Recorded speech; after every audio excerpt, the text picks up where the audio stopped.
Hello again, brothers and sisters. Jack Talcott here to help you remember how to live without fear. I'm sitting here and I'm trying to figure out the right words to say. I'm seeking someone who wants me to be right. So far, it seems I'm the only one who has in quite a while. And so today, I want to share with you my opinions on my experience, and hope that you want me to be right, because if it turns out I'm right, then that gives both of us an unusual opportunity, an opportunity that I didn't believe was possible a few years ago. Because if you can believe I'm right, then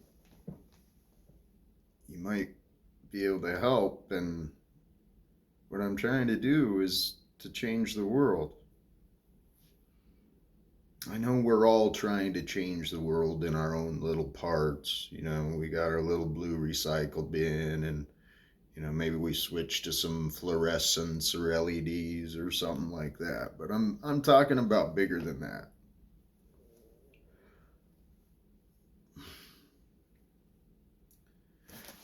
Today I want to talk about the importance of honesty and of truth, and to again try and share some more clarity on symptoms of ego.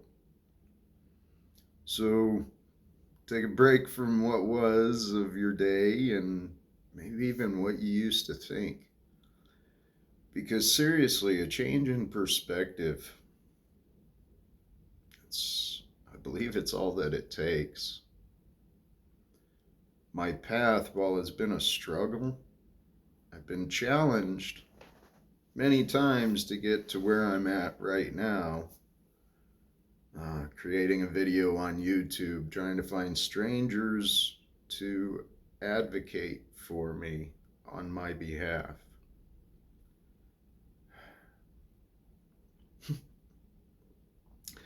For those who do know me or don't know me, a couple of years ago, I set a goal to become a better man. First, it was Dr. King, pacifist, understood the importance of labor and race and equality and fairness. And after understanding Dr. King a little more, said, hey, why not? I can't be Jesus, but I can be my best version. And that's what I started to do. I became more truthful, more loving, and for whatever reason, my path, I guess, been misunderstood. But I believe it is actually this simple, as just a simple choice to gain a choice to ask the universe, God, your greatest self, to allow you different understandings, to allow you to see your life a little clearer. That's what I did. And now turns out that's what happened. I mean, I've had it so easy. I'm a perfect example of first world problems, let me tell you. I've had no income in a couple of years. My son was taken from me by my ex-wife, and it's been a crazy story. I've been challenged, put through the ringer. Um, Sorry, distractions of my purpose.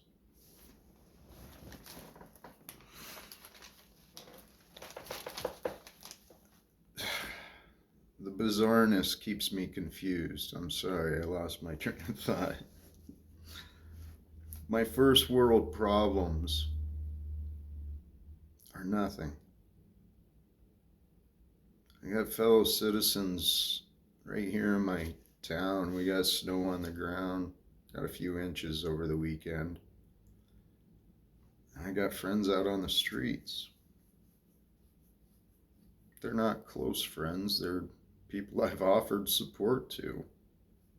I've offered friendship to. That's what I mean. The ones I love push me away. The ones who I know now don't know what to think of me. They think I'm crazy too, but I'm not. This world is insane.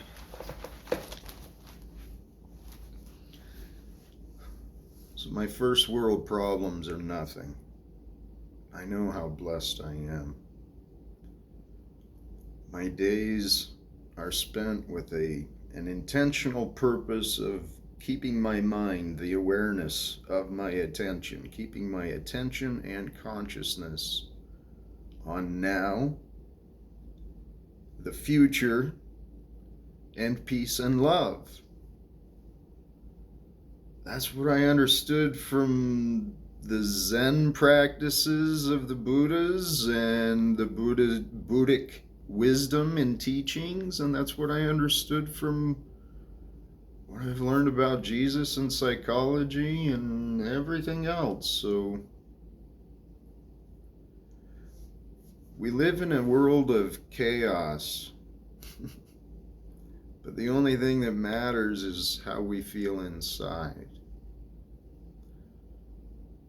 That's why I asked, take a break, right?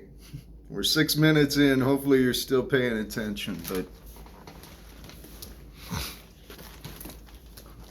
the world's gonna move. Time's gonna continue. Nature's gonna pass. The seasons will pass. The days will change. Whether or not you participate in the stage of the world, it's all gonna change. So the amount we interact with the stage of the world is all based upon everything. There's so much involved.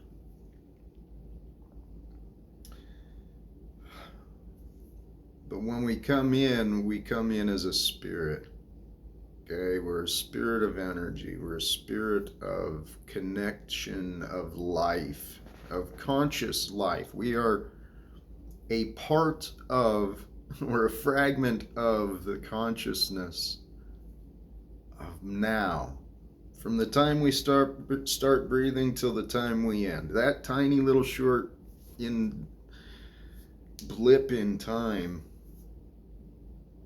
is all we are.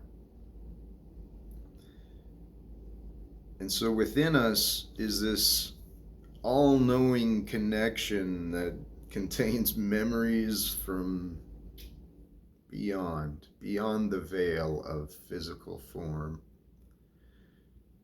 We walk around with memories of this lifetime, which are our egos.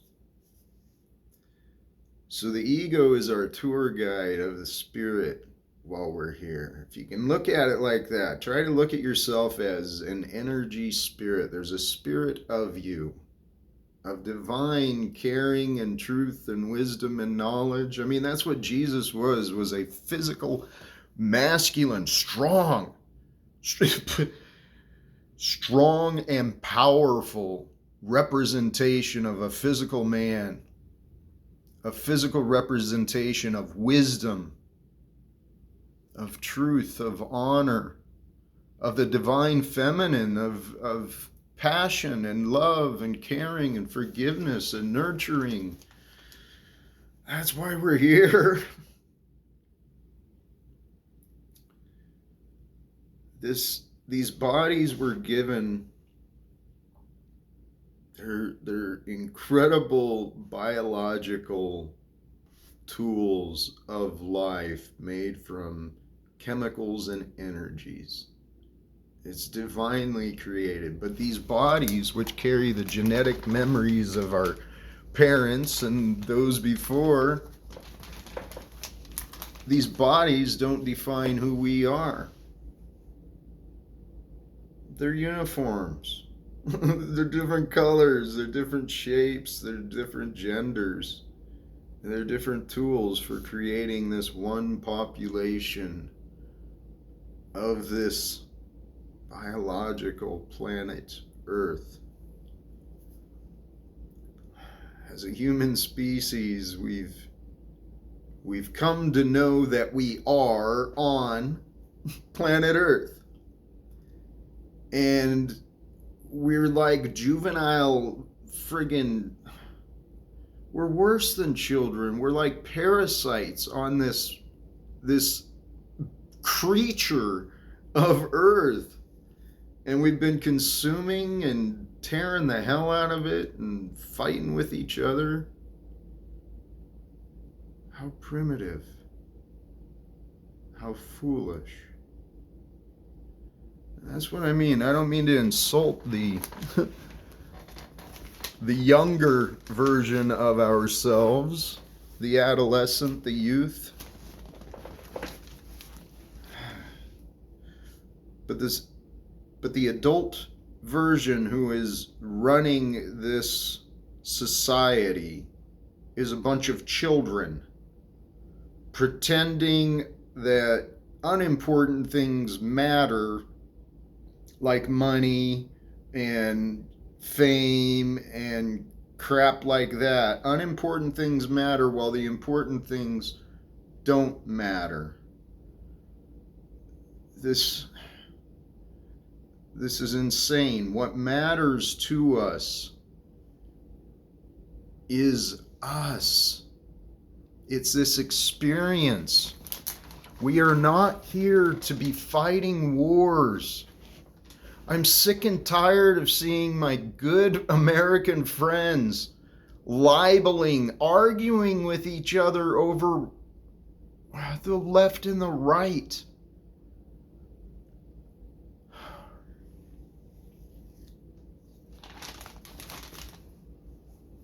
From an evolutionary standpoint, the human ego is the primitive part of our mind which interacts with the chemicals to create our emotions and our life. So the primitive parts of the mind include selfishness and preservation and, survival. The consciousness of the human being, the attention, the creativity, the logic and reasoning, that's what separates us from the other primitive animals on this planet who we're supposed to be caretakers of, not friggin' butchers of.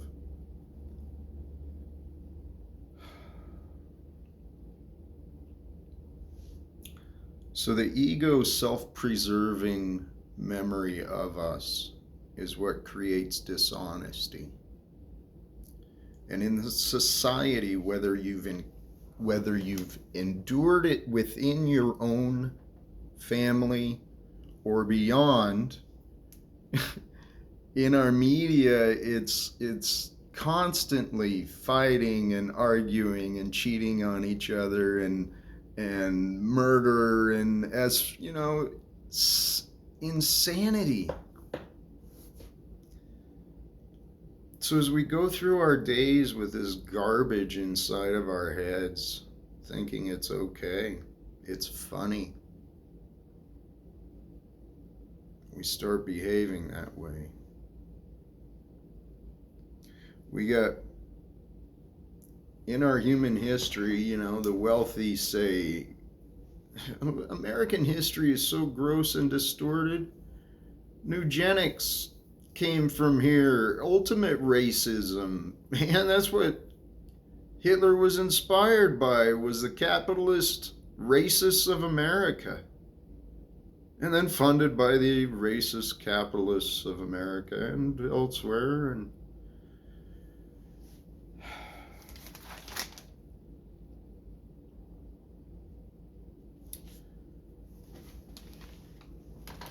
my Christian friends want to point me to a book and say, go read a book about God. My atheist friends say there is no God. Jack, you're crazy. My conservative friends don't like to talk because I'm liberal. My liberal friends don't like to talk. I don't know why. I'm prepared right now, and I've been pursuing contact with my elected officials on my own. If you as a viewer can find a way to help open a door for me with someone in authority, I would love to have a adult conversation with President Trump and the other citizens of our United States federal government. With their connections, we should be able to persuade the rest of the leaders in the UN and elsewhere to join suit and end these insanities of profits from debts, profits from lies, profits from secrets, profits from control. There's no way for human beings to live.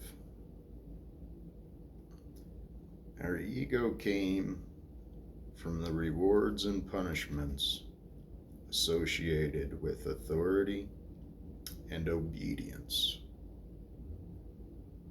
Obedience creates insanity because it defies nature.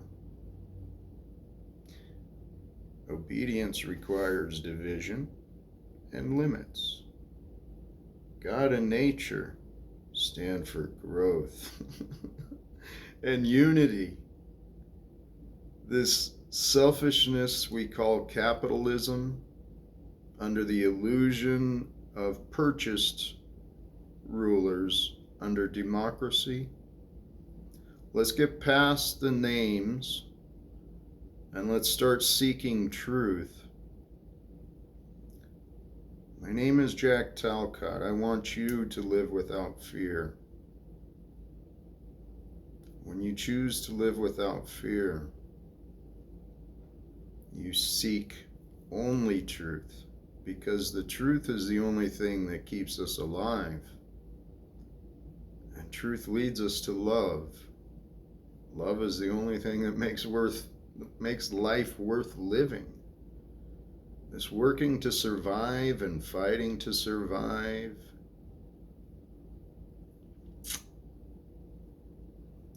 planning for others to hopefully make change.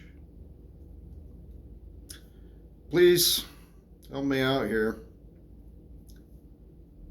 I'm an innocent man who has been wrongfully terminated from the United States Postal Service after 21 years of dedicated service and union membership and leadership. I've been attempting to reach my congresswoman, my senators, my mayor. I'm not crazy.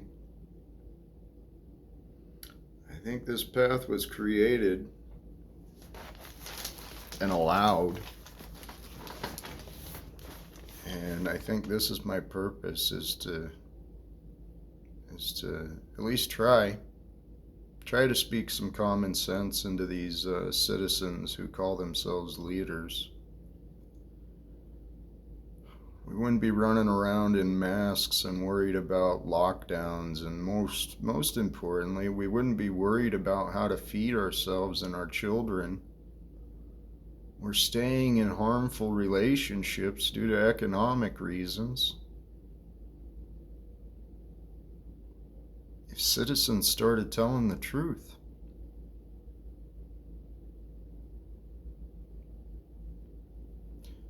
there's an objective reality of truth. The human ego fights for beliefs. If you're fighting, it's a choice. It's a choice not to understand. Parting bit of wisdom, we're coming up 20 minutes now.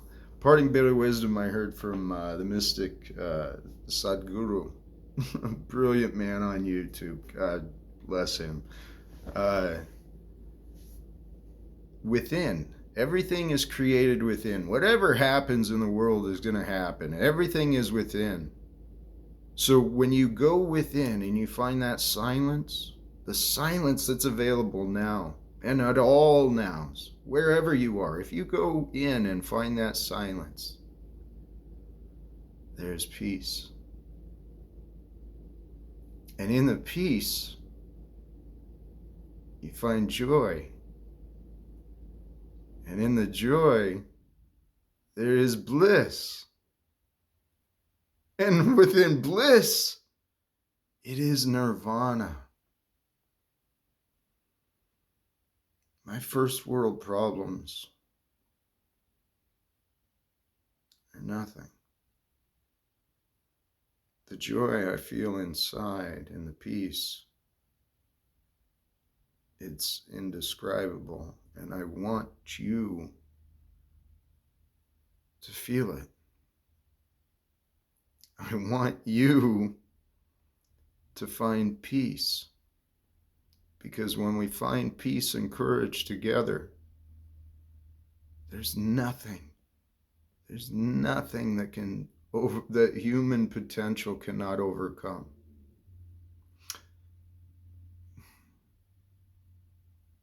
God bless us. Namaste. Peace. And live without fear, brothers and sisters. Live without fear.